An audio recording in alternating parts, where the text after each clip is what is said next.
As discussed, your local electric company was likely given the right to be a monopoly, and it effectively may have the city, county, or state public utility commission members held by their genitals and in their pockets. As it provides a service almost as vital as running water, it has the potential to cripple the economy of a large area of a state at will. This, then more, are the reason why the electric company has too much power over you and your community. As a monopoly, they know you have little to no choice, as a customer, to leave them.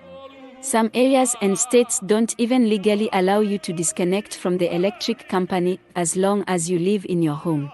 However, the electric company holds all the rights to summarily disconnect your service if you were to miss their payment.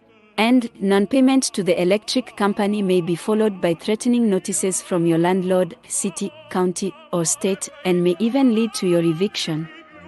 Think about this for a few seconds: a private corporation having the power to evict you from your home. Since the electric company knows you have nowhere else to turn, they often behave in an arrogant and even abusive manner. The electric company has among the largest and best paid workforces in each of the counties and cities of a state. It has powerful economic, social, and political support behind it. And it has managed, all over the country, to get in bed with city and state officials responsible to keep it honest, affordable, and efficient.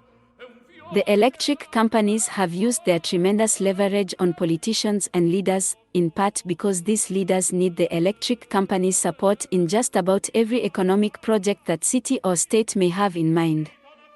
The electric company must be there and ready to deliver the power needed for all kinds of commercial projects, manufacturing plants, schools, hospitals, etc. Not to mention that electricity practically powers the entire economy.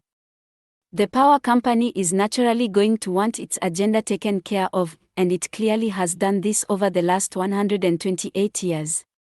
It has established regulations backed by all kinds of laws that are part of almost every city's or state's statutory body. Again, many states and municipalities have made it the law that any dwelling must be connected to the electric grid when available. In addition to specific requirements to be connected to utilities for a dwelling to be habitable, municipalities have building codes and permit requirements that mandate the installation of utilities, which must be inspected to be safe by the local fire department and the municipality's code enforcement officer. A home found to have no electricity will likely be considered condemned or unfit for habitation. This is partly because most areas in the US experience cold weather, hot weather, and darkness, the logic being that people living in modern homes must have ventilation, air conditioning, and the ability to move about safely when it is dark. This logic, however, can easily be exposed as flawed, as anyone can safely make use of large windows for ventilation and cooling, oil lamps for light, and chimneys for heating. No electricity required. So, I suspect these convenient laws and regulations are more about taking care of the needs of the leaders of municipalities and the wants of the electric company and its investors.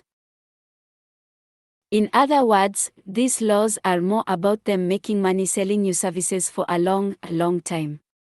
I believe it is also about control and not letting a few so-called dangerous ideas take hold in a population. Like ideas of sustainable living and renewable energy.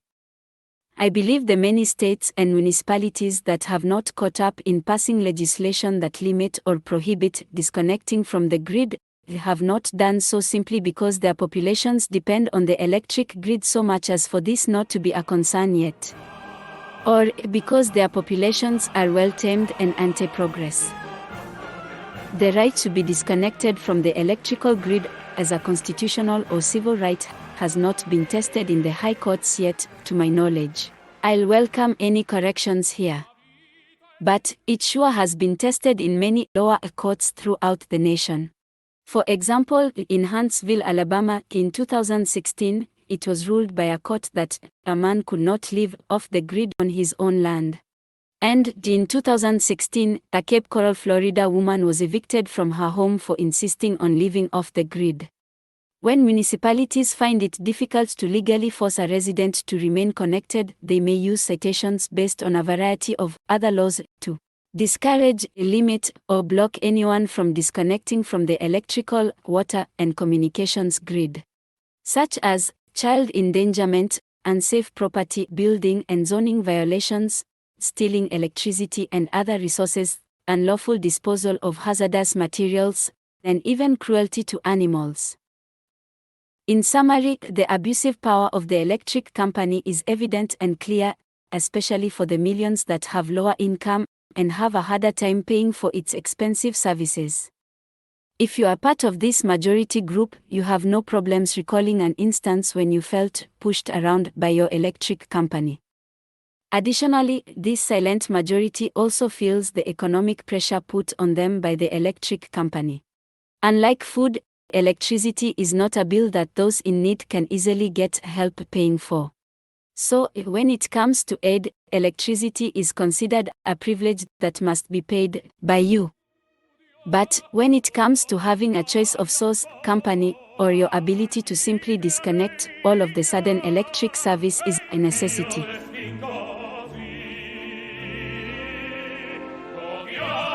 Thank you for listening to this podcast.